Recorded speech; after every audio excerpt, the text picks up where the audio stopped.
Universal Studios Japan. We're actually coming in the park later this evening because it's open till 8. The past few days it's only been open till 7, so let's check this place out at night. I feel like this globe may be larger than the one in Orlando. Definitely bigger than the one in Hollywood. It is great to see these new updated boards with the new Mario attractions. I don't think I've pointed out any of the ticket prices yet because they don't match what they do on the website. On the website, you can't get any annual passes or a 1.5 studio day. All they offer is 1 day and 2 day. And here's the prices right now. The 3 annual passes will have blackout dates if you get the light one or the silver one. I went with this one, and that translates to about $268.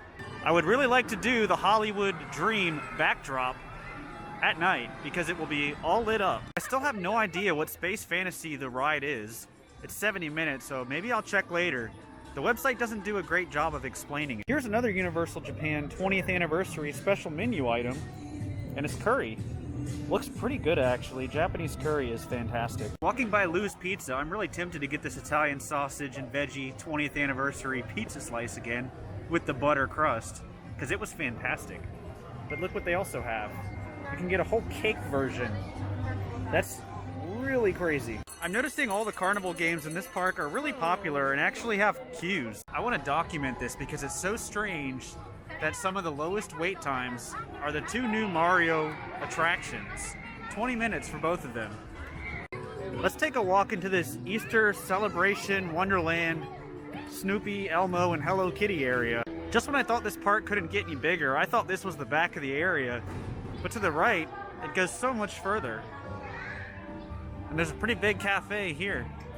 This is a pretty big soundstage for Snoopy Studios. Let's see what's inside. This place is so huge. Kind of makes me think of the Epcot World Showplace. And there's actually a roller coaster back there. What in the heck? I don't know if it's running right now, but there's definitely a roller coaster. We'll get a closer look at that. The coaster is Snoopy's Great Race. Too bad it's closed. It'd be cool to see it moving. Here's probably the best view of the ride I can get. It doesn't appear to be fully illuminated back there either. This is just such a neat little play area. There's even a schoolhouse you can go into. Here's how you draw Charlie Brown. Circle, circle and a triangle. Circle, triangle with some sticks. And then you're done. Any questions? I like the lighting effects they have here in front of the house. There's Charlie Brown. It all makes sense now. You control the weather over at these panels. So I think I'm making a lightning storm somewhere. And directly to the right of the soundstage is a massive peanut store. So if you happen to be a Peanuts fan, don't miss this one. Continuing along, there's Hello Kitty's Cupcake Dream, which is like a teacup style ride. So they break it up into 3 sections. This is the Hello Kitty area, and back there looks like Sesame Street. There's a Hello Kitty ribbon collection attraction, I guess? I'm not gonna go in that one. Back in Sesame Street, they actually have a carousel. That's kind of cool. And then you have this little driving course area and some other flying rides. Here in the back is Elmo's Imagination Playland. It is, however, closed. The little racetrack's pretty funny. This thing's about the size of my car. Let's head into Hogsmeade. See what's going on back here. I don't know if this is an interactive wand spot in the other parks, but I just saw the luggage flapping around. Like that.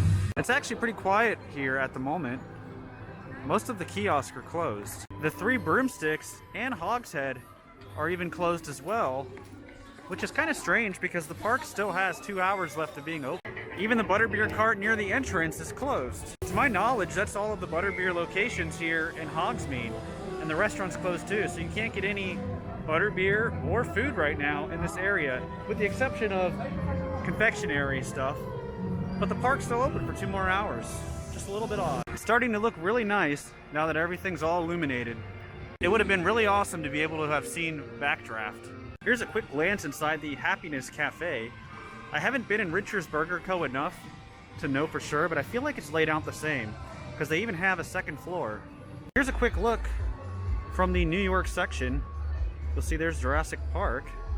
Not very bright over at Amity. And then there goes the Hollywood Dream, sparkling.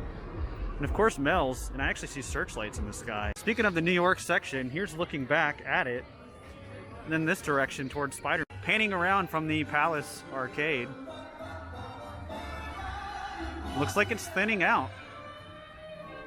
I wonder if they ever did the Blues Brothers show here at any point. There's sort of a stage there. Taking a stop in Finnegan's, their 20th anniversary menu looks quite interesting.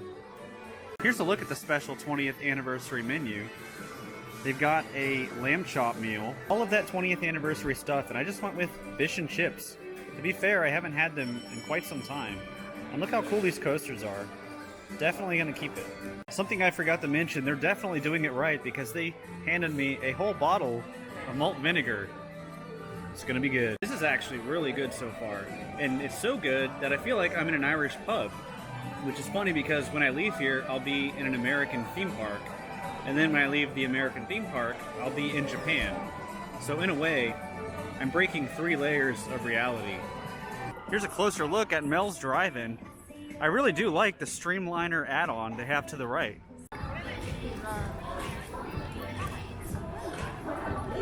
Here comes the Hollywood Dream backdrop at night. I think I only have time to do one more ride, and I think I'm gonna do Jaws because Jaws at night is the best.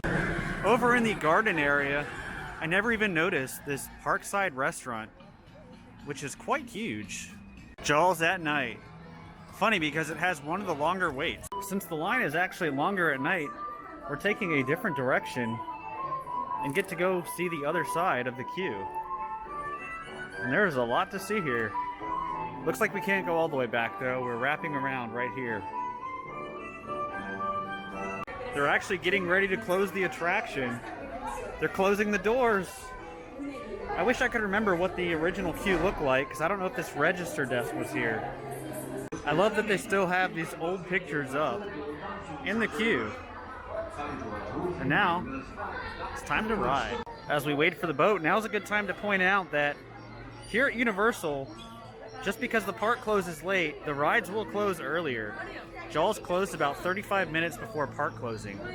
Jaws at night is so much better. I forgot how fun that ride really can be, especially when you can't see as much of the background. It really helps. And it's actually pretty scary when you kind of forget where Jaws pops up and when.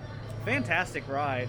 It's just amazing that we get to still ride it here in Japan. We've got about 15 minutes until closing. All of the rides are definitely closed, and most of the shops, with the exception of the ones near the exit, are closed as well. Here's a look at Hollywood as we start to make our way towards the park exit. Just noticed this kiosk. I don't know if they do Mardi Gras, but if they do, this looks like it would fit, especially with the purple hanging off the end. Everyone's heading out of the park as the night ends. Just stepped out of the park and oh my goodness, after such a long night, now I have to walk all the way back to my hotel, which is right there. Alright, that is going to do it this evening from Universal Studios Japan. Fantastic evening. Finnegan's Fish and Chips, those were really, really good. I'm excited to try more of the stuff at some point in the future. Didn't get to ride Backdrop, but I purposely made the decision because I really wanted to do Jaws at night, just because I remembered how awesome that used to be. And sure enough, same feeling even though it is in Japanese. So that is going to do it. Thank you all for watching. The caravan is moving on.